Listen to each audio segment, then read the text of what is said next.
Bienvenidos a una sesión más del Círculo Bastiat, en este ciclo que ya se ha alargado bastante y todavía faltan varias sesiones para poder concluir el análisis, las reflexiones en torno a una de las obras más importantes en la historia del pensamiento económico, como es La riqueza de las naciones de Adam Smith, cuyo nombre completo es una investigación acerca de la naturaleza y causas de la riqueza de las naciones. Un libro que está dividido a su vez, como se usaba en aquel entonces, mediados del siglo XVIII, en 5 libros. Ya analizamos el libro primero, cuyo título es de las causas del progreso en la capacidad productiva del trabajo y de la forma en que su producto se distribuye naturalmente entre las distintas clases del pueblo.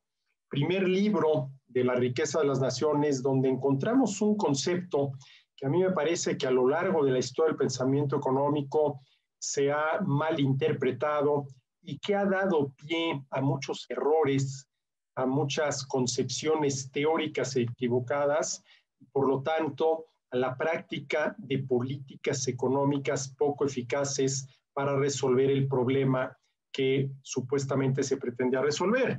Y este concepto es el de la distribución del ingreso, porque al final de cuentas, si por ingreso entendemos el producto del trabajo de cada quien, este no se distribuye, este se genera, lo generamos cada uno de nosotros trabajando en función de lo que los demás están dispuestos a pagarnos por los bienes y servicios que les ofrecemos. Pero ya aquí en el libro primero de La riqueza de las naciones, cuyo título, insisto, es de las causas del progreso de la capacidad productiva del trabajo, que es lo que ha hecho que el trabajo de los seres humanos sea cada vez más productivo, cuáles son las causas de que seamos capaces de hacer más con menos, ¿sí?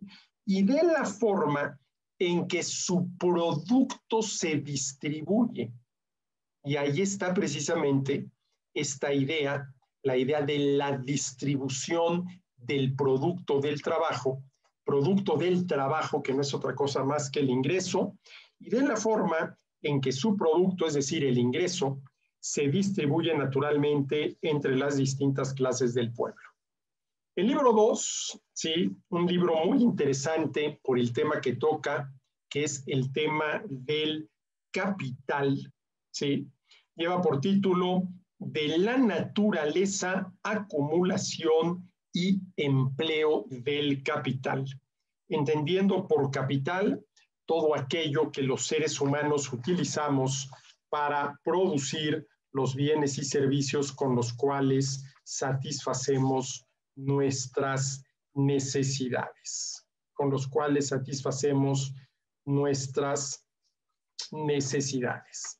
Y luego viene el capítulo tercero, ¿sí? El capítulo tercero, que lleva por título de los diferentes progresos de la riqueza en distintas naciones, ¿sí? Y luego vienen una serie de selecciones que ha hecho el traductor, que es Carlos Rodríguez Brown, de los libros 4 y 5. El libro 4, en el cual Adam Smith habla de los sistemas de economía política, cuáles son los distintos sistemas económicos que se pueden aplicar. Y el libro 5, en el cual habla de los ingresos del soberano o del Estado, y ahí considera fundamentalmente el tema de los impuestos. Bueno, ya le dedicamos, sí, una buena cantidad de sesiones al libro primero y al libro segundo de La riqueza de las naciones, y estamos ya analizando el libro tercero, ¿sí? Que lleva por título De los diferentes progresos de la riqueza en distintas naciones. Y aquí ya vimos en la sesión anterior, ¿sí?, la respuesta a la pregunta ¿qué determina el progreso de las naciones?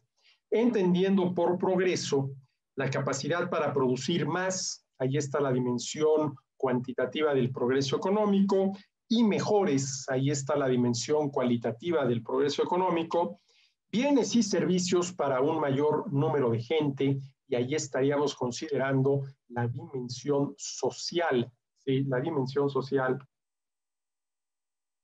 del progreso económico. Y lo que dije la vez pasada es que lo que determina el progreso económico, lo que determina qué tan eficaz es para empezar la producción de bienes y servicios, que por allí es por donde hay que empezar, por producir los bienes y servicios que necesitamos para satisfacer las necesidades, partiendo de un hecho innegable. La gran mayoría de los bienes y servicios que necesitamos para satisfacer nuestras necesidades se tienen que producir. Y esa producción requiere una serie de elementos, ¿sí?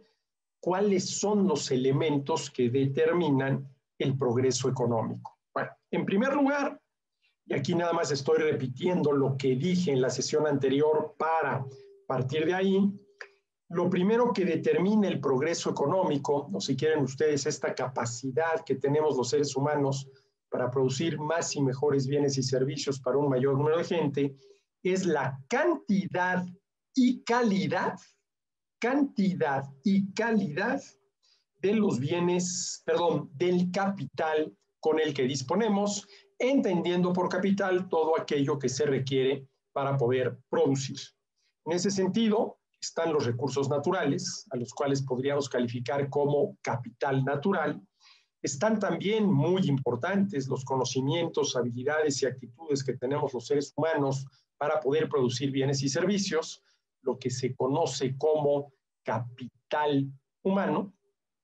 Está también las instalaciones, la maquinaria y el equipo, lo que podríamos llamar capital físico, y está también el dinero cuando éste se destina a la adquisición, ¿sí?, de recursos naturales, capital natural, de conocimientos, habilidades y actitudes, capital humano, y de instalaciones, maquinaria y equipo, capital físico, todo lo cual se requiere para producir bienes y servicios. Entonces, el primer elemento que determina el progreso económico de una nación es la cantidad y calidad, muy importante, la calidad del capital. En segundo lugar, la extensión y funcionamiento de los mercados. La extensión y funcionamiento de los mercados. Entendiendo por mercado la relación de intercambio que se establece entre compradores y vendedores. Entre más relaciones de intercambio se establezcan entre compradores y vendedores, o dicho de otra manera, entre más extenso sea el mercado, ¿sí?, mayores y mejores serán las posibilidades de la gente para elevar su nivel de bienestar. Pero con los mercados no solamente se trata de que estos sean los más extensos posibles, de que las relaciones de intercambio entre compradores y vendedores se multipliquen lo más posible, sino también se requiere que los mercados funcionen correctamente. Y esto está relacionado con el reconocer plenamente, definir puntualmente y garantizar jurídicamente los derechos de los agentes económicos involucrados, productores, oferentes y vendedores por un lado, compradores, demandantes, compradores y consumidores por el otro. Y esos derechos de entrada son los derechos, uno, a la libertad individual para producir, ofrecer y vender por un lado, demandar, comprar y consumir por el otro, y a la propiedad privada sobre los medios de producción necesarios para poder producir, ofrecer y vender, y también a la propiedad privada sobre el ingreso indispensable para poder demandar, comprar y consumir bienes y servicios. Este segundo elemento, la extensión y el funcionamiento de los mercados, también, ¿sí?, determina la capacidad para producir más y mejores bienes y servicios para un mayor número de gente, o dicho de otra manera, determina el progreso económico. Pero no nada más, ¿sí?, la cantidad y calidad de capital y la extensión y funcionamiento de los mercados determinan el progreso económico de un país. Y más que de un país, de los habitantes de ese país. En tercer lugar, muy importante, hay que tomar en cuenta la cultura de los agentes económicos, su manera de pensar, su manera de actuar, manera de pensar y actuar que debe ser a favor, ¿sí?, de la empresarialidad, del emprendedurismo, que debe de ser a favor de la iniciativa privada, que debe ser a favor, en pocas palabras, del capitalismo y sobre todo de la economía de mercado. Y por último, más allá de la cantidad y calidad del capital, de la extensión y funcionamiento de los mercados, de la cultura de los agentes económicos, está un tema muy importante, un tema al cual una y otra vez vuelve Adam Smith, que es el tema de las instituciones. Instituciones por las cuales hay que entender las reglas del juego, que pueden ser informales, como es el caso de los usos y las costumbres, pero también muy importantes las formales, como es, el caso de las normas jurídicas,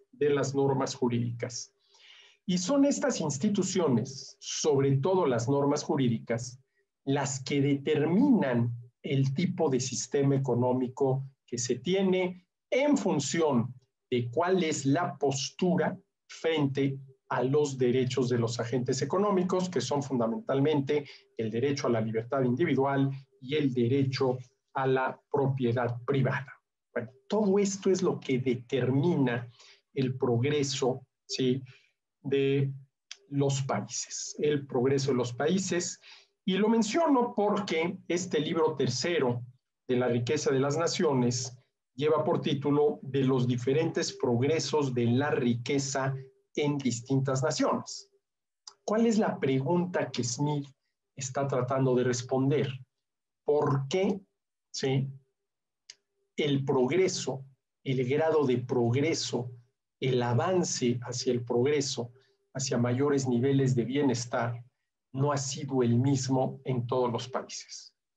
¿Qué es lo que explica las diferencias en materia de progreso económico entre diferentes países? Y esta pregunta, que a mediados del siglo XVIII, cuando Smith está redactando La riqueza de las naciones, era una pregunta pertinente, lo sigue siendo sin duda alguna hoy en día, ¿sí?, cuando estamos ya iniciando, ¿sí?, la segunda, quinta parte del siglo XXI, ¿sí?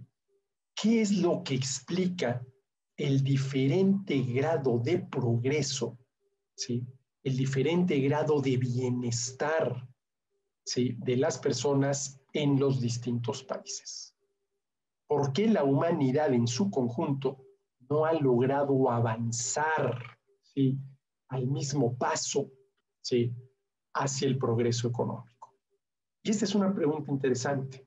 Y yo creo que a estas alturas del partido, ¿sí?, con toda la teoría económica que ya se ha elaborado para no irnos muy lejos, desde mediados del siglo XVIII, cuando en Francia aparecen los fisiócratas, cuando en Escocia aparece Adam Smith, ¿sí?, con toda esta teoría económica que ya se ha venido desarrollando y con toda la evidencia empírica que la historia nos proporciona, claro, esa evidencia empírica que la historia nos proporciona debe interpretarse a partir de la teoría económica. A partir de la teoría económica. A ver, yo lo que puedo ver es que en el país A, la capacidad de la gente para producir más y mejores bienes y servicios para un mayor número de gente es mayor que en el país B. Eso es lo que la evidencia empírica, ¿sí?, me proporciona. ¿A partir de qué? De la cantidad, la calidad y la variedad de los bienes y servicios de los que disponen los habitantes del país A con un mayor nivel de progreso económico en comparación con los habitantes del país B que tienen un menor nivel de progreso económico. Eso se puede ver. Eso se puede ver. Ahora, ¿qué es lo que nos explica esas diferencias? La teoría económica. ¿Sí? La teoría económica. Y en pocas palabras, y de manera muy general, ¿qué es lo que explica esas diferencias? Bueno, lo que ya mencionaba yo hace un momento, ¿sí? Lo que ya mencionaba yo hace un momento, la cantidad y calidad del capital con el que cuentan las personas, la extensión y funcionamiento de los mercados, la cultura económica, la manera de pensar y actuar de las personas, y muy importante, las instituciones, ¿sí? Sobre todo las normas jurídicas, o para decirlo más concretamente, el marco jurídico de la economía, ¿sí? Entonces, en el capítulo primero, ¿sí?, del libro tercero de La riqueza de las naciones, que lleva por título Del progreso natural de la riqueza, Adam Smith nos da su explicación de cómo, ¿sí?, a lo largo de la historia se ha dado esto que él llama el progreso natural, el avance natural, ¿sí?, hacia la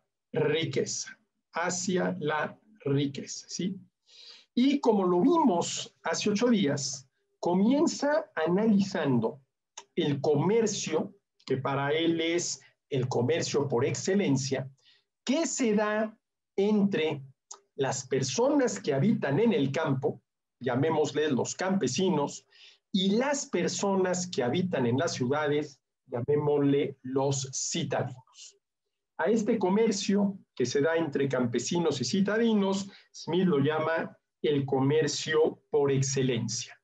Y permítanme volver a citarlo. Estas son las primeras líneas del capítulo primero del libro tercero de La riqueza de las naciones. Dice Smith: el comercio por excelencia de toda sociedad civilizada es el que se entabla entre los habitantes de la ciudad y los del campo. ¿Y en qué consiste este intercambio? ¿Sí? Que los campesinos, ¿sí?, le ofrecen a los citadinos alimentos y materias primas. Y los citadinos le ofrecen a los campesinos, ¿sí?, bienes manufacturados. Y entonces, dado que hay una división del trabajo, en el campo se producen alimentos y materias primas, en las ciudades bienes manufacturados, y los seres humanos necesitan de alimentos, de materias primas y de bienes manufacturados, están dadas las condiciones para que se dé el intercambio entre los campesinos y los citadinos, intercambio que Smith califica como el comercio por excelencia. El comercio por excelencia de toda sociedad civilizada es el que se entabla entre los habitantes de la ciudad y los del campo. Consiste en el intercambio de productos primarios, alimentos y materias primas, por productos manufacturados, ya sea directamente o a través de la moneda o de alguna clase de papel que la represente. El papel representando a la moneda, un tema que ya vimos y al cual no voy a volver. Dice: el campo suministra a la ciudad los medios de subsistencia, los alimentos, y las materias primas para la industria, ¿sí? La ciudad paga estos suministros, lo que los campesinos le venden de alimentos y materias primas, con el envío a los habitantes del campo de una parte de los productos manufacturados. Puede apropiadamente decirse que la ciudad, donde ni hay ni puede haber reproducción de sustancia alguna, obtiene toda su riqueza y sus subsistencias del campo, pero no debemos por ello suponer que la ganancia de la ciudad es la pérdida del campo. Y no podemos y no debemos suponerlo, porque al final de cuentas lo que hay es intercambio. Los campesinos le venden a los citadinos alimentos y materias primas, y los citadinos pagan esos alimentos y esas materias primas al final de cuentas con manufacturas. Y aquí no hay que olvidar que cualquier intercambio siempre es un juego de suma positiva. Ambas partes ganan. Y ambas partes ganan comprador por un lado, vendedor por el otro, porque cada una valora más lo que recibe que lo que da a cambio. Los citadinos valoran más los alimentos y las materias primas que reciben de los campesinos que los bienes manufacturados con los que los pagan.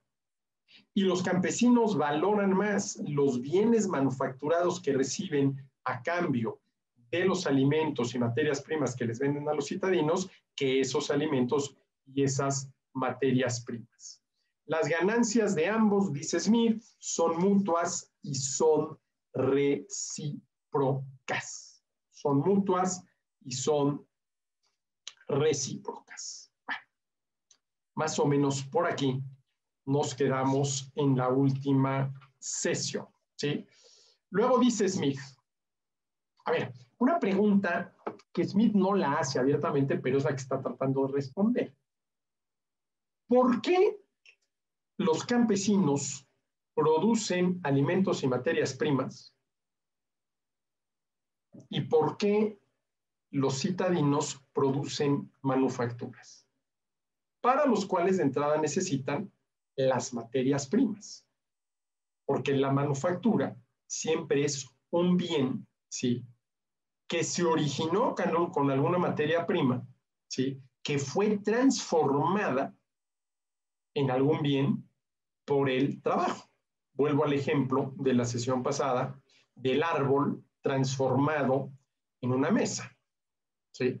El árbol proporciona la materia prima para que el carpintero trabajando fabrique una mesa.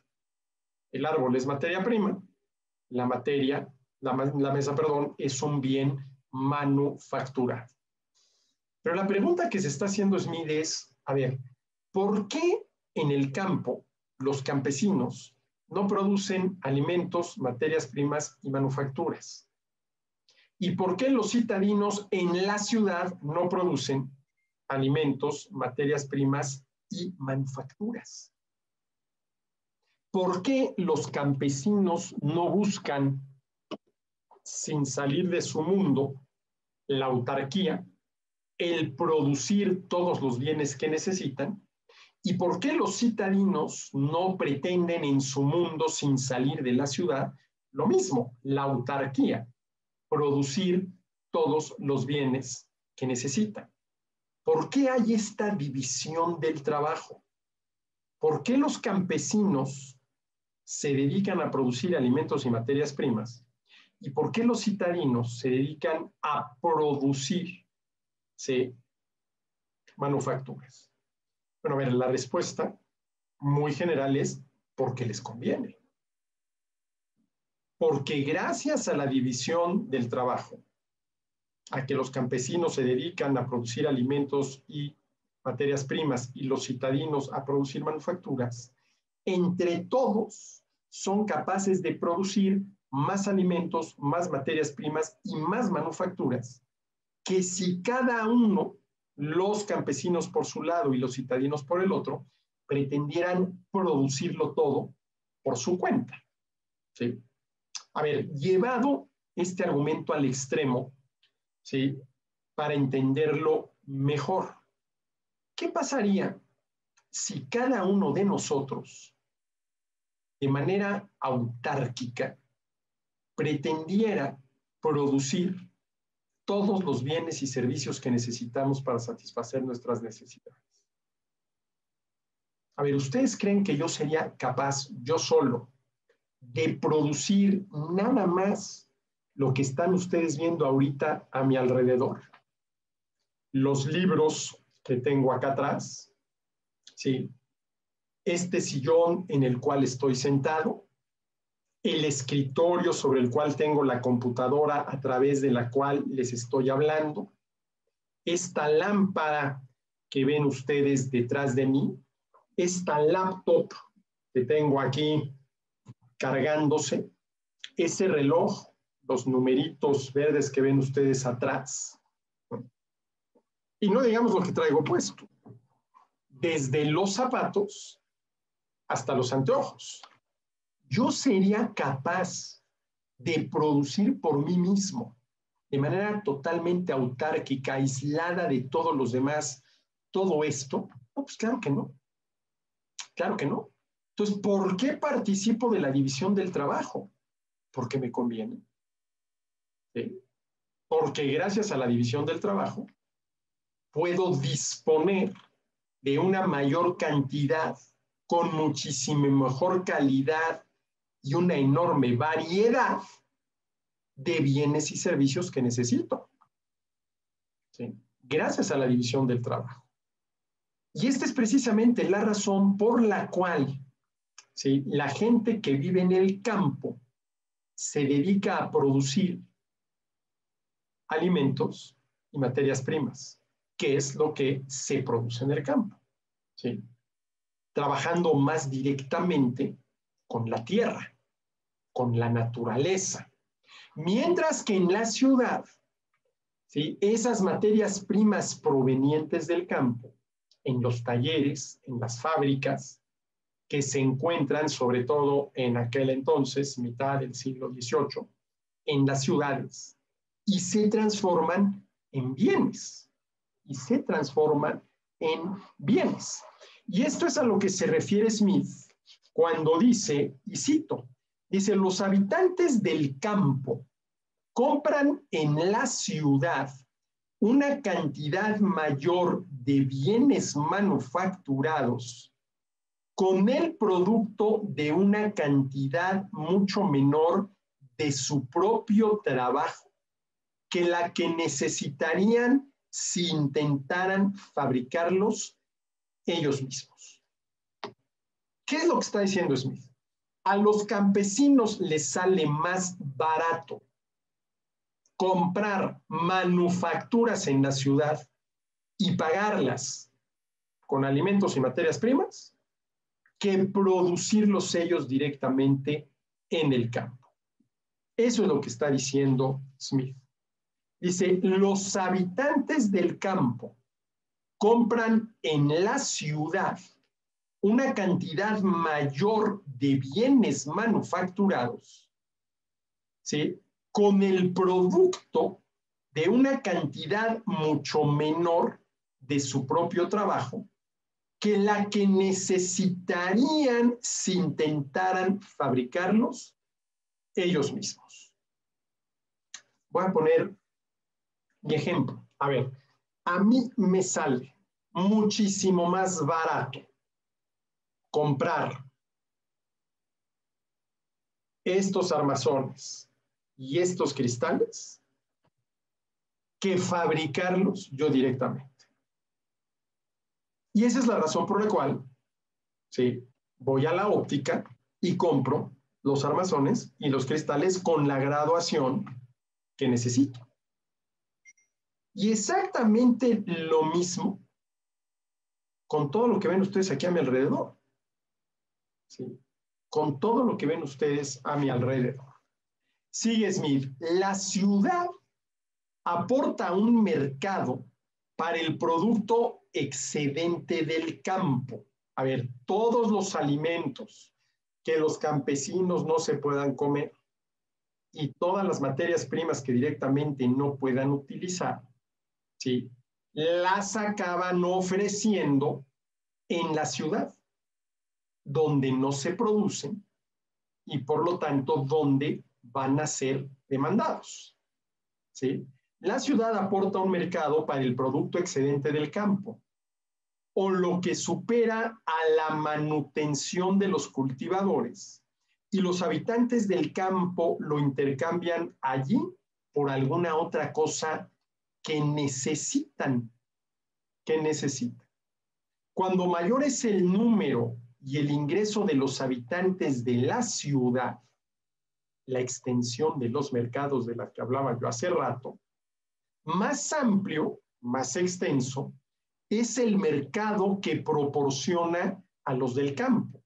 Más amplia, más extensa es la demanda de productos del campo. Y cuando más amplio es dicho mercado, cuando mayor es la demanda de los citadinos por alimentos y materias primas, resulta más ventajoso para un mayor número de personas. Fíjense la importancia de la extensión de los mercados, que es uno de los primeros temas, ¿sí?, que toca Adam Smith, si no es que el primero, ¿sí?, en La riqueza de las naciones, en el libro primero, cuando habla de las causas del progreso en la capacidad productiva del trabajo y de la forma en que su producto se distribuye naturalmente entre las distintas clases del pueblo, y en concreto en el capítulo 1, donde habla de la división del trabajo, ¿sí?, el capítulo 2, donde habla del principio que da lugar a la división del trabajo, luego el capítulo 3, donde habla de la división del trabajo que está limitada por la extensión del mercado.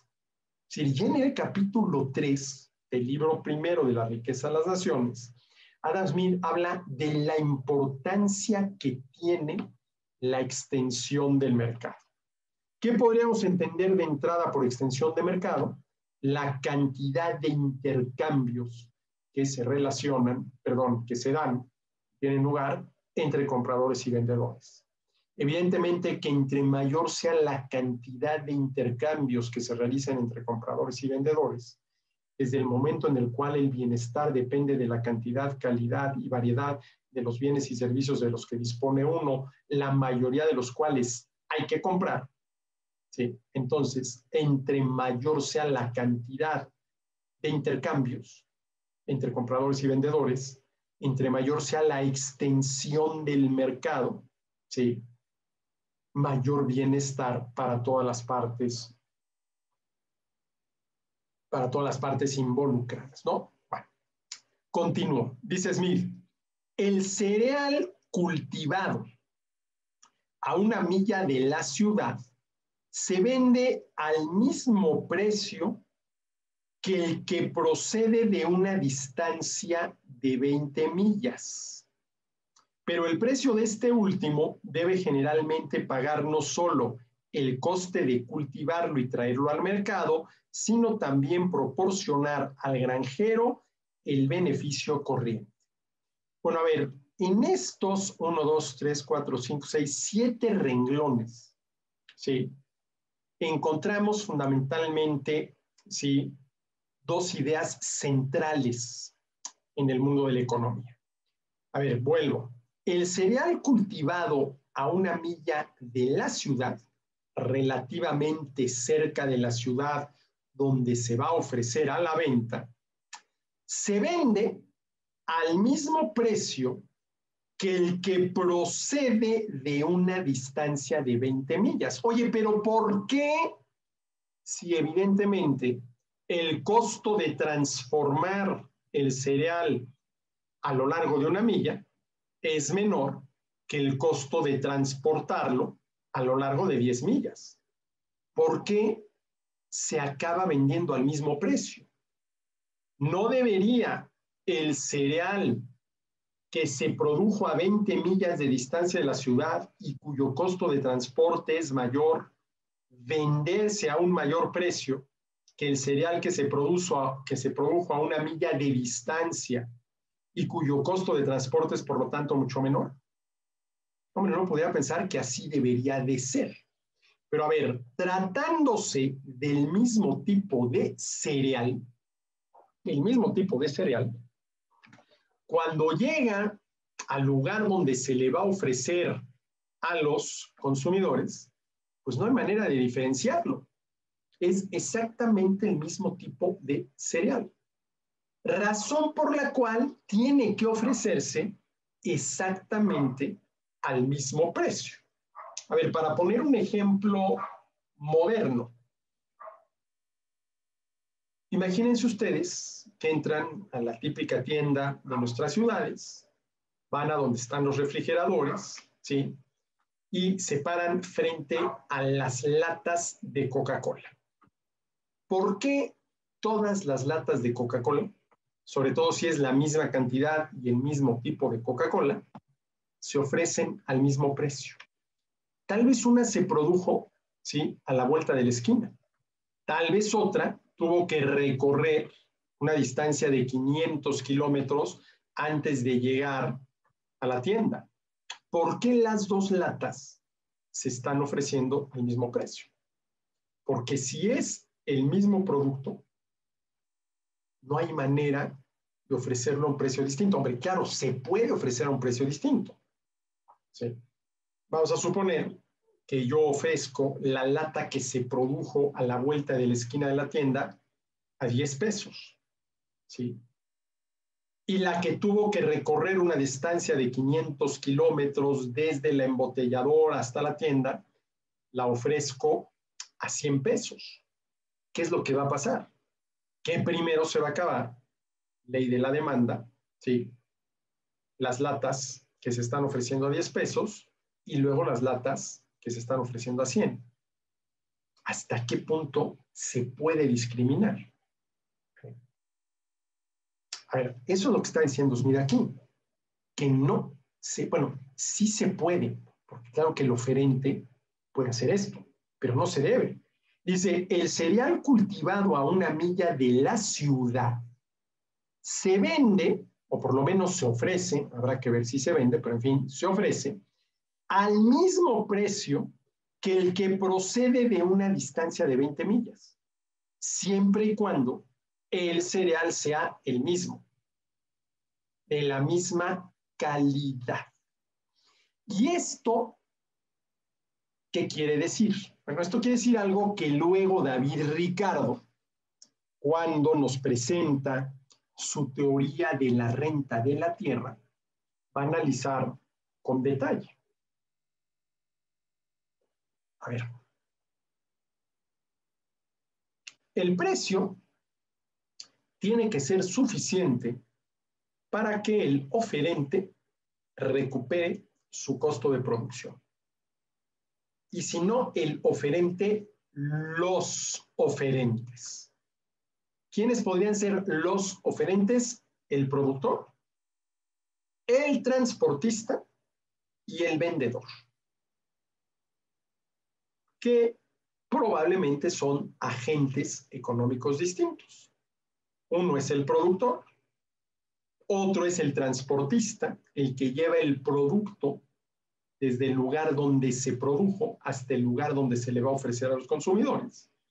Y otro es el vendedor. ¿Sí? Entonces, claro, el precio que paga el consumidor debe ser suficiente para cubrir el costo de producción del productor, del transportista, del vendedor. ¿Sí? Bueno. Vamos a suponer que el costo de producción del cereal que se produce a 1 milla de la ciudad es 10. Y el costo de producción del cereal que se produce a 100 millas de distancia, dado que el costo de transporte es mayor, es de 20. Entonces, el costo de producción del cereal producido a 1 milla de distancia de la ciudad, 10. El costo de producción del cereal producido a 100 millas, ¿sí?, de la ciudad, 20. ¿Sí? Es exactamente el mismo tipo de cereal. Se va a ofrecer exactamente en el mismo lugar. Por lo tanto, el precio tiene que ser el mismo. Pero tiene que ser un precio que alcance a cubrir el costo de producción mayor. Por lo tanto, tendrá que ser un precio por lo menos de 20, que es el precio, ¿sí?, que alcanza a cubrir el costo de producción del cereal que se produjo a 20 millas de distancia. Ya no recuerdo si dije 20 o 100, a 100 millas de distancia de la ciudad. ¿Y esto qué quiere decir?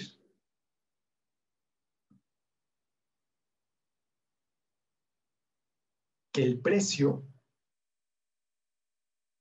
del cereal que se produjo a solamente 1 milla de la ciudad también va a ser 20 y se va a obtener una ganancia extraordinaria.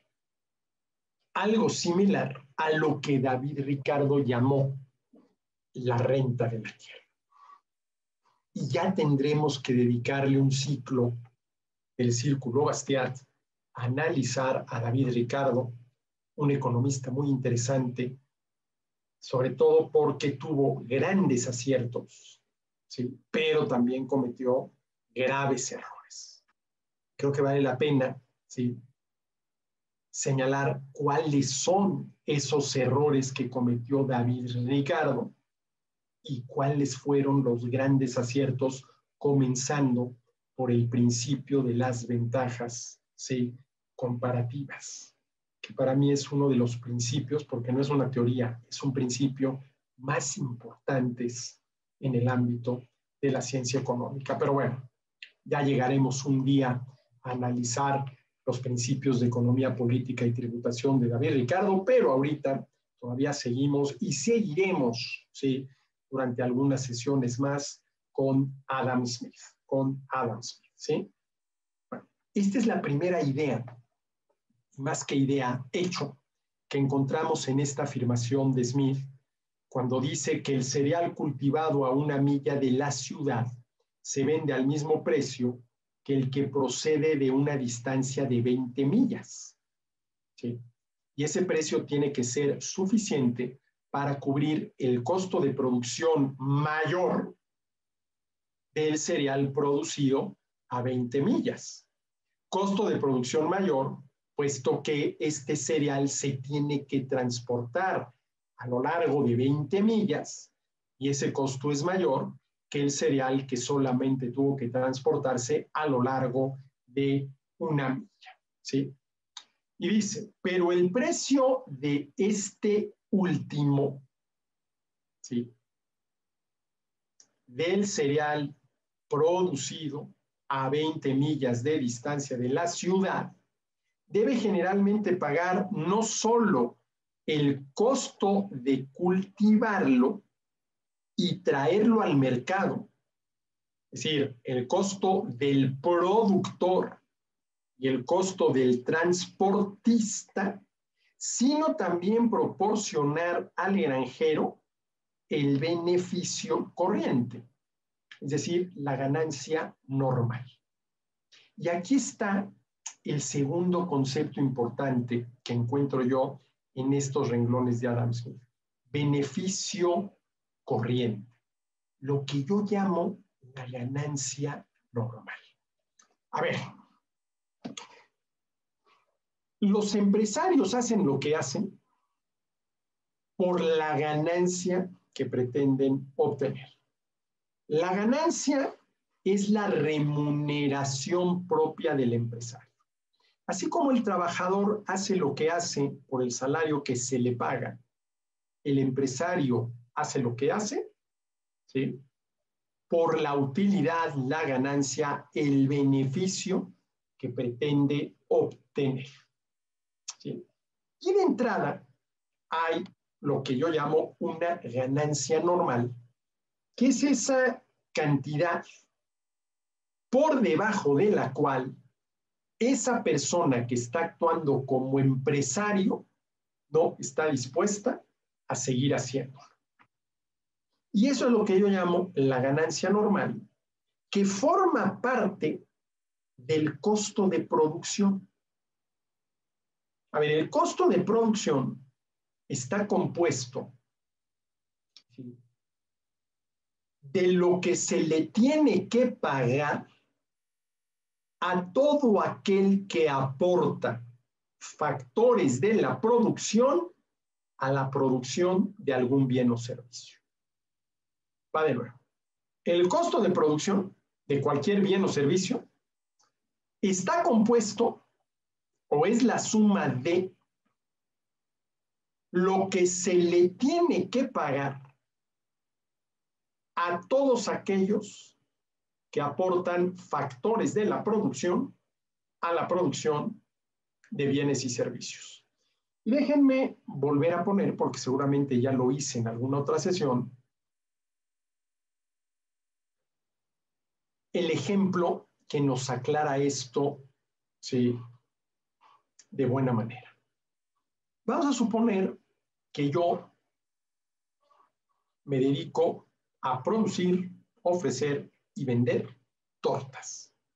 Yo soy tortero. Yo soy el dueño de la tortería. Y al estar al frente de la misma, estoy actuando como empresario. Bueno, ¿cómo calculo yo el costo de producción de mis tortas? Para empezar, lo que le tengo que pagar al panadero que me vende el pan, sin el cual pues no hay manera de hacer tortas. Ahí está un primer elemento del costo de producción. Luego, lo que le tengo que pagar al salchichonero, el dueño de la salchichonería, donde compro, por ejemplo, el jamón, el queso, la mantequilla, la mostaza, las latitas, ¿sí?, de chiles, todo lo cual se necesita para producir una torta. Ahí está el segundo componente de mi costo de producción. Tercero, lo que le tengo que pagar al verdulero, el dueño de la verdulería, que me vende el jitomate, el aguacate y la cebolla, sin los cuales no hay manera de hacer una buena torta. Ahí está el tercer componente de mi costo de producción. Cuarto, lo que le tengo que pagar a mis empleados, porque yo solo no puedo operar la tortería. Tuve que contratar gente a la cual le estoy pagando un salario. Ahí está el cuarto componente de mi costo de producción. El quinto componente, lo que tengo que pagar de luz, gas y agua. Luz, gas y agua que se necesitan para poder operar una tortería. ¿Sí?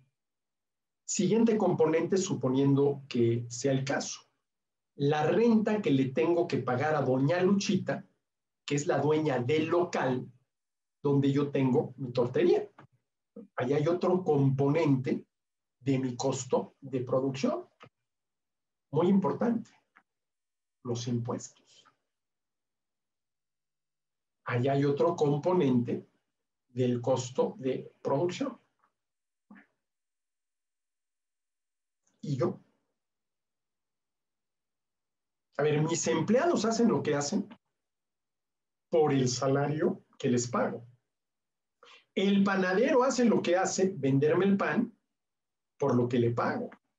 Y lo mismo el salchichonero y el verdulero. Y lo mismo doña Chonita, la dueña del local, ¿sí?, que yo rento para, ¿sí?, poder producir, ofrecer y vender tortas. Todos ellos hacen lo que hacen por lo que yo les estoy pagando. Y sumando todo aquello, ¿sí?, voy obteniendo mi costo de producción. Bueno, y yo, que soy el dueño, que soy el empresario, ¿por qué hago lo que hago? Por la ganancia que pretendo obtener. Por esa cantidad mínima por debajo de la cual yo no estoy dispuesto a seguir, ¿sí?, haciéndole al empresario. Y esa ganancia mínima, a la cual yo llamo la ganancia normal, ¿sí?, forma parte del costo de producción. A ver, si el costo de producción es lo que hay que pagarle a todos los que aportan algo a la producción de bienes y servicios, el empresario aporta lo que, ¿sí?, Joseph Alois Schumpeter, el famoso economista austriaco, llamó, ¿sí?, el factor empresarial. La ganancia normal, mira, aquí la llama beneficio corriente, forma parte del costo de producción. Y evidentemente que el precio al que se vende el bien o servicio producido tiene que ser suficiente para cubrir el costo de producción, incluida allí la ganancia normal del empresario. Pero ¿qué pasa si por las condiciones, ¿sí?, del mercado la relación entre oferta y demanda, el precio, ¿sí?, al que se vende y por lo tanto el precio que están dispuestos a pagar los consumidores es mayor al estrictamente necesario para cubrir el costo de producción, pues que entonces el empresario obtiene una ganancia extraordinaria. Tiene una ganancia extraordinaria por arriba de la ganancia normal. Por arriba de la ganancia normal. ¿Sí? Y hay que tener en cuenta, ¿sí?, que el objetivo del empresario, ojo, no de la empresa, entendida como toda la organización, sino del empresario, entendido como el que encabeza la organización, debe ser maximizar utilidades, no nada más obtener utilidades, no nada más obtener la utilidad normal que le permita recuperar el costo de producción, sino maximizar utilidades. Obtener más utilidades de las estrictamente necesarias para recuperar el costo de producción. Y estas ganancias extraordinarias de entrada le permiten al empresario dos cosas muy importantes. La primera, contar con recursos propios sin tener que pedir los prestados para, por ejemplo, hacer crecer su negocio. Invertir directamente para producir más, para crear más empleos, para generar más ingresos. Y en segundo lugar, las ganancias extraordinarias, ¿sí?, te proporcionan, vamos a llamarle así, un colchón de competitividad. La competitividad de una empresa se define como su capacidad para, en términos de precio, calidad y servicio, hacerlo mejor que los demás.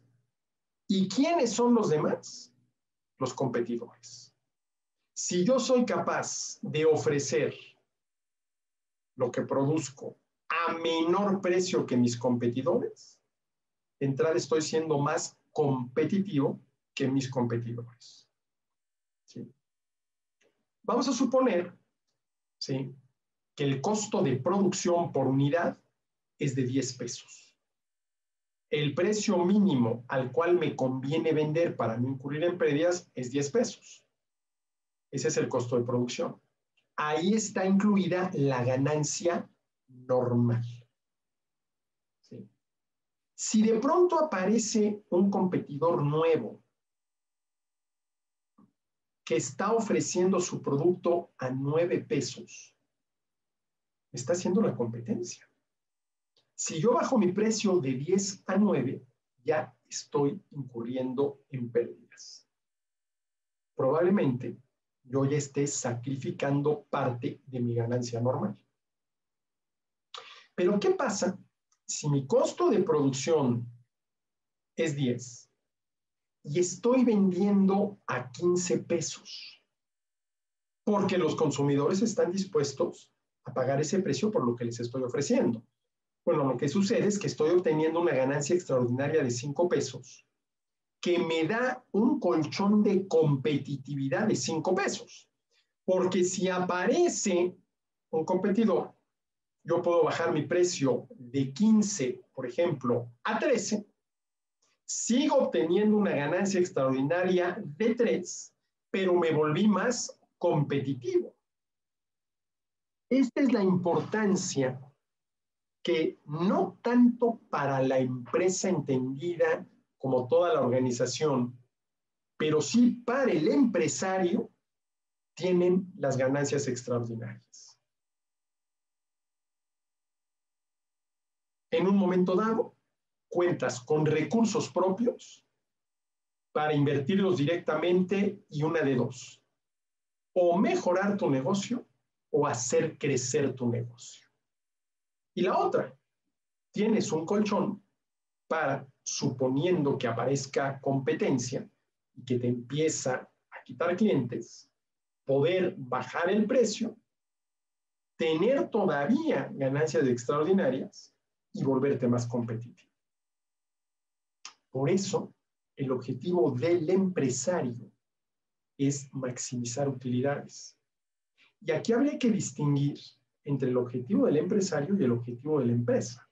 A ver, el objetivo de la empresa, entendida como toda la organización, es servir al consumidor como el consumidor quiere ser servido.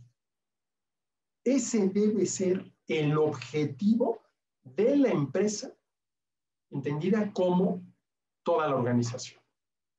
Pero el fin, la meta, el objetivo, el propósito del empresario debe ser maximizar la utilidad. Es decir, maximizar el ingreso, la remuneración que le es propia, que es precisamente la utilidad. Bueno,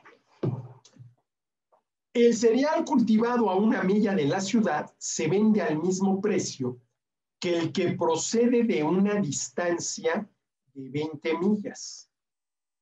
Pero el precio de este último debe generalmente pagar no solo el coste de cultivarlo y traerlo al mercado, sino también proporcionar al granjero el beneficio corriente. Claro, el precio tiene que ser suficiente, y no nada más del cereal, de cualquier otro bien o servicio, para que el empresario recupere su costo de producción, incluido en el mismo su ganancia normal. Dice Smith, los propietarios y cultivadores de los campos próximos a la ciudad, en consecuencia, ganan en el precio de lo que venden más allá de los beneficios ordinarios de la agricultura, por lo que yo decía, ¿sí? El precio al cual se va a ofrecer el cereal lo va a determinar, ¿sí?, el mayor costo de producción. Porque el precio tiene que ser suficiente para que el oferente menos competitivo, el que tenga mayor costo de producción, recupere su costo de producción. ¿Sí? Y ese es el precio al cual se va a ofrecer todo el cereal, lo cual le permite, ¿sí?, a los campesinos más competitivos, que en este caso son los que están más cerca de la ciudad, obtener una ganancia extraordinaria.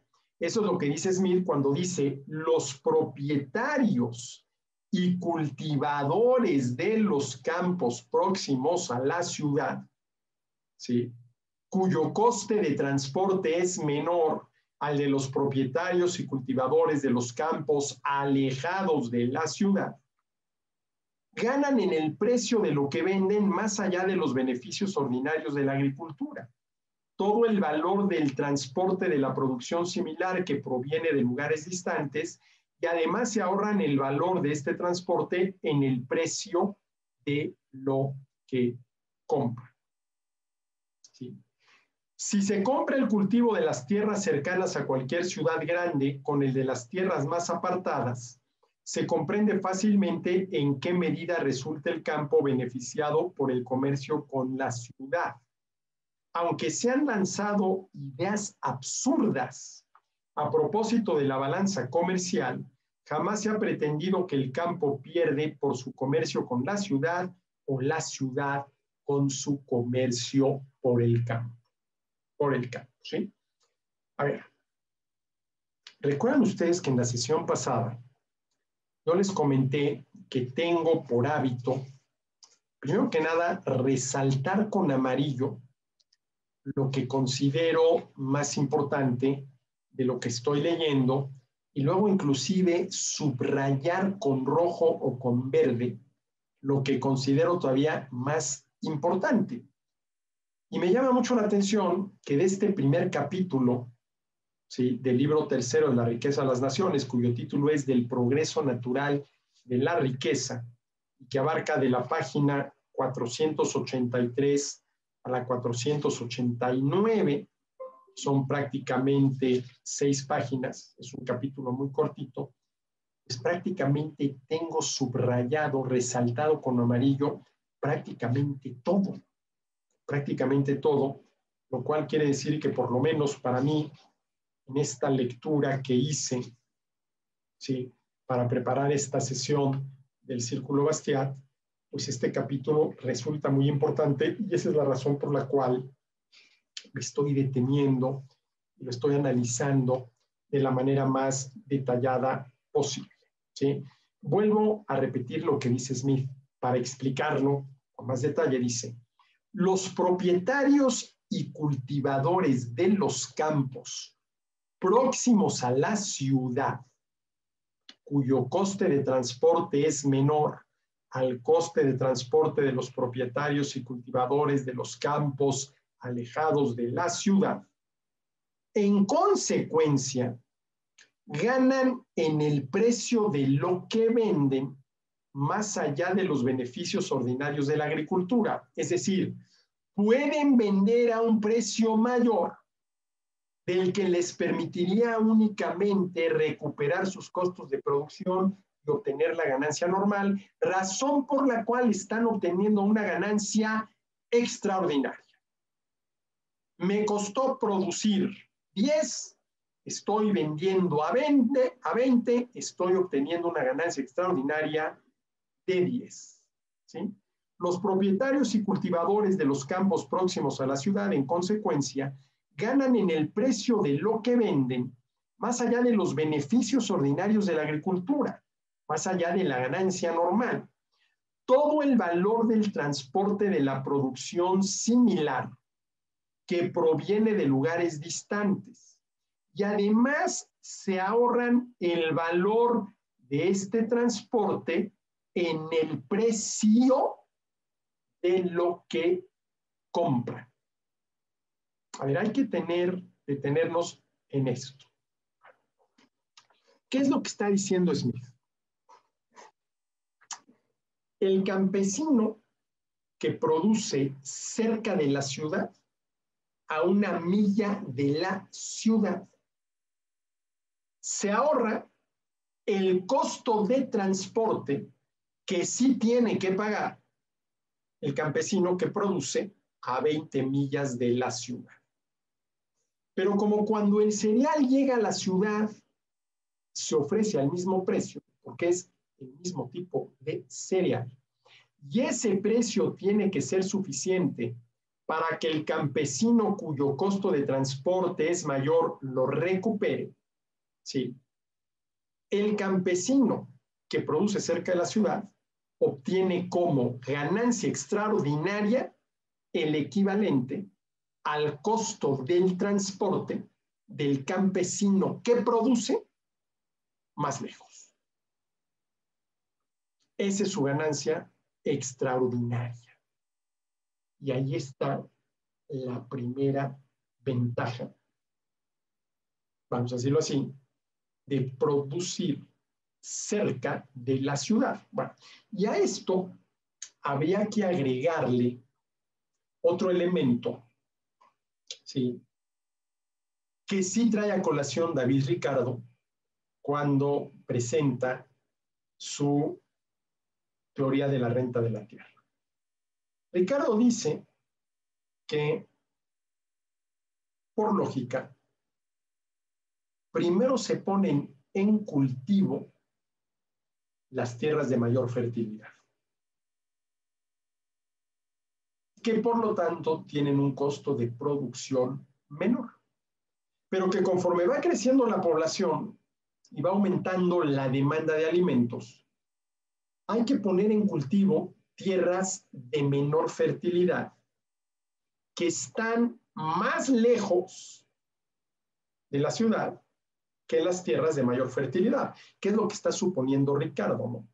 A ver, que cuando empezaron a constituirse las ciudades, estas se ubicaron cerca, lo más cerca posible por razones obvias, de las tierras más fértiles, por el tema del costo de transporte de los alimentos. ¿Sí? pero la población empieza a crecer. Consecuencia de ello, aumenta la demanda de alimentos y hay que poner en cultivo tierras, uno, que están más lejos de la ciudad y que son menos fértiles, lo cual impacta doblemente el costo de producción. Primero, son tierras menos fértiles. ¿Qué quiere decir? Cuesta más producir alimentos. Pero además, están más lejos de la ciudad. ¿Qué quiere esto decir? Cuesta más transportar los alimentos. Entonces ahí tenemos dos elementos: menor fertilidad, mayor costo de producción, más alejadas, mayor costo de transporte, ¿sí?, que hacen que el precio de esos alimentos en la ciudad aumente. Pero si se trata del mismo alimento, para seguir con el ejemplo de Smith, el mismo cereal, ¿sí?, tanto el que viene de tierras más fértiles y más cercanas, como el que viene de tierras menos fértiles y más alejadas, se va a ofrecer al mismo precio. Ahora, a ver, aquí hay una pregunta interesante que alguna vez un alumno me hizo. Oiga, profesor, ¿pero por qué, para seguir con estos conceptos, los campesinos, ¿sí?, que trabajan en tierras más fértiles y más cercanas a la ciudad y que por lo tanto su costo de producción es menor, ¿por qué no ofrecen a un precio menor, que el que pueden ofrecer los campesinos cuyas tierras están ubicadas más lejos de la ciudad, cuyo precio de transporte es mayor, cuya fertilidad es menor y cuyo coste de producción es mayor? ¿Por qué no? Hombre, la pregunta de entrada es interesante. Oye, pues claro. A ver, a mí me cuesta producir menos, a mí me cuesta transportar menos que a ti, que estás más lejos y produces en tierras menos fértiles. Los dos, tú y yo, vamos a ofrecer el mismo producto, el mismo tipo de cereal en el mismo mercado. Hombre, me voy a aprovechar de esa condición para ofrecer mi producto a menor precio que el tuyo y ganarte el mercado. ¿Por qué no? Bueno, a ver, aquí hay un supuesto. Aquí lo que suponemos es que la oferta de cereal que proviene tanto de las tierras más fértiles y más cercanas a la ciudad, con el que proviene de tierras menos fértiles y más alejadas de la ciudad, que toda esa oferta es la que alcanza, ni más ni menos, para, ¿sí?, satisfacer la demanda. Esto es lo primero, ¿sí?, para satisfacer la demanda, ¿sí? No va a haber excedentes. Entonces, si la oferta de cereal, independientemente de qué tierra provenga, alcanza ni más ni menos, el mercado está en equilibrio, por decirlo de alguna manera, cantidad ofrecida igual a cantidad demandada, para satisfacer la demanda, ¿sí?, de esa condición puede aprovecharse, ¿sí?, el oferente de las tierras más cercanas y más productivas.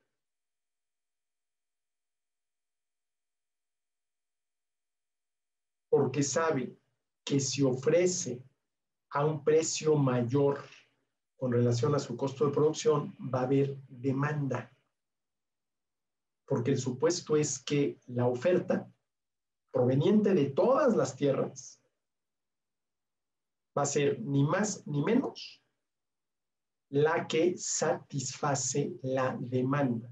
Entonces, a ver, si yo, que produzco en una tierra cercana a la ciudad, mi costo de transporte es menor con relación al que produce en una tierra más alejada de la ciudad, y además mi tierra es más fértil que la tierra de mi competidor, ¿sí?, mi costo de producción es menor. Pero si puedo vender al mismo precio al que ofrece mi competidor, un precio mayor a mi costo de producción, voy a obtener una ganancia extraordinaria. Voy a obtener una ganancia extraordinaria. Ahora, para que esto sea así, la condición que se tiene que cumplir es la que ya mencioné, que la cantidad ofrecida de cereal, independientemente de qué tierra provenga, la cantidad total, alcance ni más ni menos para satisfacer la demanda. Porque, ¿qué pasa si la cantidad ofrecida de cereal es mayor a la cantidad demandada? Y por lo tanto hay sobreoferta de cereal, que en ese caso, ahí sí, para ganar consumidores, ¿sí?, a quien produce en la tierra más cercana y más fértil y por lo tanto a menor costo de producción, sí le conviene ofrecer a un menor precio en comparación con sus competidores, ¿sí?, en comparación con sus competidores, ¿sí? Pero a ver, esto que dice Smith, de que todos los que ofrecen cereal acaban ofreciendo al mismo precio, ¿sí?, se da o puede darse si la cantidad ofrecida de cereal alcanza ni más ni menos, ni más, no hay sobreoferta, ni menos, no hay escasez, para satisfacer toda la demanda. Para satisfacer toda la demanda. Entonces, a ver, vuelvo sobre esto. Dice, los propietarios y cultivadores de los campos próximos a la ciudad, en consecuencia, ganan en el precio de lo que venden más allá de los beneficios ordinarios de la agricultura. Todo el valor del transporte de la producción similar que proviene de lugares distantes y además se ahorran el valor de este transporte en el precio de lo que compran. A ver, ¿qué quiere decir esto último? Ya vimos que todo este cuento empieza con el intercambio comercial entre campesinos y citadinos. Campesinos y citadinos. Vamos a suponer dos grupos de campesinos. Unos situados a 1 milla de la ciudad, otros situados a 20 millas de la ciudad. Los dos grupos de campesinos producen exactamente el mismo tipo de alimento y de materias primas que van a acabar ofreciendo en la ciudad. Como se trata del mismo tipo de alimentos y del mismo tipo de materias primas, ¿sí?, y la cantidad ofrecida de los mismos satisface ni más ni menos a la cantidad demandada, ¿sí?, los campesinos que viven a 1 milla de la ciudad van a ofrecer y a vender a un precio mayor del que únicamente les permite recuperar su costo de producción, por lo cual van a obtener una ganancia extraordinaria, cosa que no sucederá con los campesinos que viven a 20 millas de distancia de la ciudad, quienes van a ofrecer y a vender a un precio que solamente les permite recuperar su costo de producción. De estos dos grupos de campesinos, los cercanos y los lejanos, ¿quiénes ganan a la hora de vender? Los cercanos. Están vendiendo a un precio mayor del estrictamente necesario para recuperar sus costos de producción. Esa es la primera parte de la historia.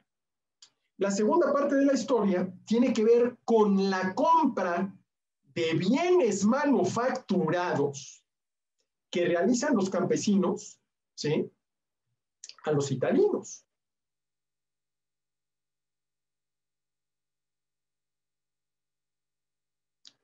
Los campesinos que viven a 1 milla de la ciudad pueden pagar un precio menor, dado el menor costo de transporte, por las manufacturas que le compran a la ciudad. Mientras que los campesinos que viven a 20 millas de la ciudad tendrán que pagar un precio mayor, dado el mayor costo de transporte, por las manufacturas que compran en la ciudad. Y esto es a lo que se refiere Smith cuando dice: si se compara el cultivo de las tierras cercanas a cualquier ciudad grande con el de las tierras más apartadas, se comprende fácilmente en qué medida resulta el campo beneficiado por el comercio. No, perdón. Aquí me adelanté, perdón. A ver, vuelvo. ¿Sí? Dice: los propietarios y cultivadores de los campos próximos a la ciudad, en consecuencia, ganan en el precio de lo que venden más allá de los beneficios ordinarios de la agricultura. Todo el valor del transporte de la producción similar que proviene de lugares diferentes. Y además, aquí viene lo que les acabo de explicar ahorita, se ahorran el valor de este transporte en el precio de lo que compran. Dado que los campesinos que viven a 1 milla de la ciudad, ¿sí?, su costo de transporte es menor, están en mejores condiciones que los campesinos que viven a 20 millas de distancia de la ciudad. ¿Sí? De la ciudad. ¿Sí?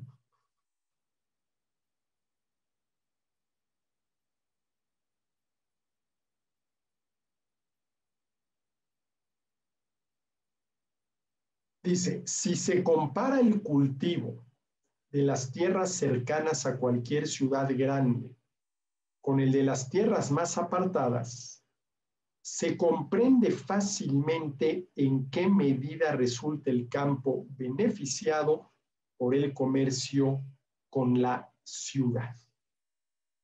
Y yo aquí agregaría, ¿sí?, se comprende fácilmente en qué medida resulta el campesino más cercano a las ciudades beneficiado con el comercio con la misma.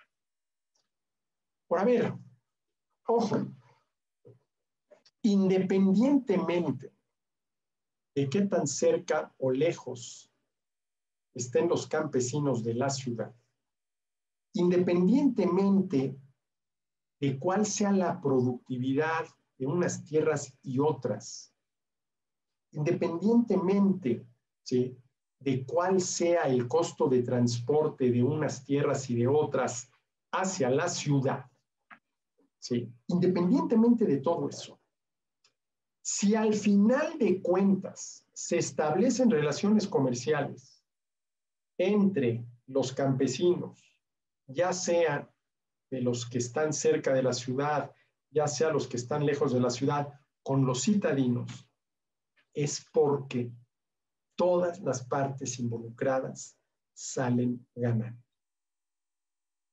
Porque al final de cuentas, el precio al que venden, que dicho sea de paso es el precio al que están dispuestos a comprarle los demandantes, alcanza por lo menos a cubrir su costo de producción, incluida la ganancia normal. Incluida la ganancia normal. Esto es lo que hay que tener en cuenta, ¿no?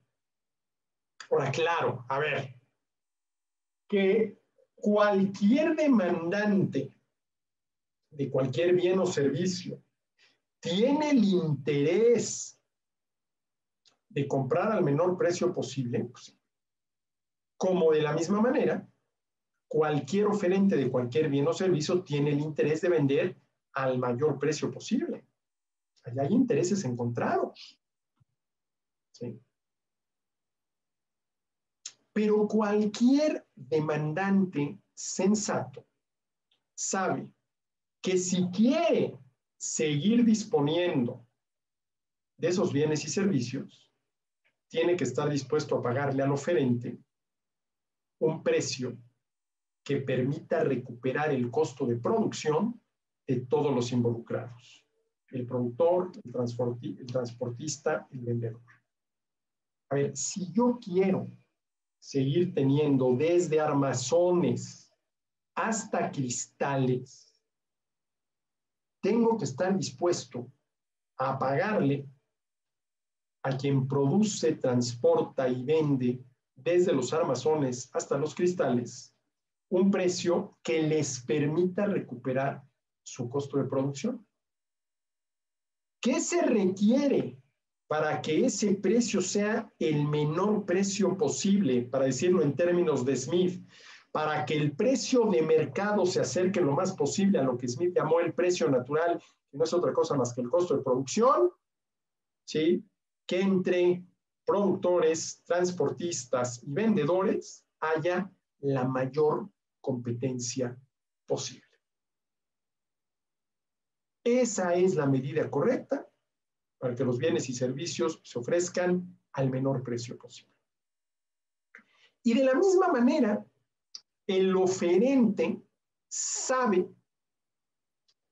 que no va a poder vender a un precio por arriba del precio máximo que, en función de su apreciación, está dispuesto a pagar el consumidor. Ni aún en el caso de que ese oferente sea un monopolio. Es que los monopolistas cobran el precio que les da la gana. Eso no es cierto. Eso no es cierto. Si el monopolista se pone abusado, podrá cobrar el máximo precio que el demandante está dispuesto a pagar, en función de su apreciación. Apreciación del demandante que está compuesta, ¿sí?, por lo que quiere en función de sus necesidades y por lo que puede pagar en función de su poder adquisitivo. A ver, si yo no estoy dispuesto a pagar, me invento la cifra, más de 50,000 pesos por estos armazones, por este armazón y estos cristales, pues no hay manera de que el vendedor me obligue a pagar más de 50,000 pesos. Hombre, al menos que me pusiera una pistola en las sienes y o me da 50,000 pesos o aquí te pego un tiro, pero eso ya no sería un intercambio. Eso sería un robo muy sui generis, ¿no? Entonces, los precios oscilan entre el mínimo precio al que le conviene vender al oferente para no incurrir en pérdidas, ¿sí?, y el máximo precio que los consumidores, en función de sus apreciaciones, están dispuestos a pagar. ¿Sí?, a pagar. Vuelvo a lo mismo, y esto es importantísimo, ¿sí? El resultado del mercado, y por mercado hay que entender la relación de compraventa entre oferentes y demandantes, es siempre un bien común. Bien porque ambas partes ganan, común porque ambas partes ganan. Y aquí sí es un bien común muy concreto. No el bien común con mayúsculas, por ejemplo, de la doctrina social de la Iglesia, que a veces es algo demasiado abstracto, ¿no? Aquí es un bien común muy concreto, ¿sí? Y para terminar, dice Smith, aunque se han lanzado ideas absurdas a propósito de la balanza comercial, y vaya que este es todo un tema, sobre todo cuando la balanza comercial es la balanza comercial entre dos países, tema al cual ya llegaremos en algún momento, pero en fin, aunque se han lanzado ideas absurdas a propósito de la balanza comercial, jamás se ha pretendido que el campo pierde por su comercio con la ciudad o la ciudad por su comercio con el campo. Es decir, jamás se ha pretendido, al menos no si uno es una persona sensata, que con el comercio alguna de las dos partes involucradas, el comprador o el vendedor, pierda. Ambas partes ganan. Que no ganan lo mismo, ganancia que inclusive se puede medir en términos monetarios, ese es otro asunto. Oye, pero es que no deberían de ganar lo mismo, ¿no? De ninguna manera. Pero ambas partes ganan con el intercambio. ¿Sí? Pues bueno, aquí dejamos, ¿sí?, esta sesión del día de hoy del Círculo Bastiat.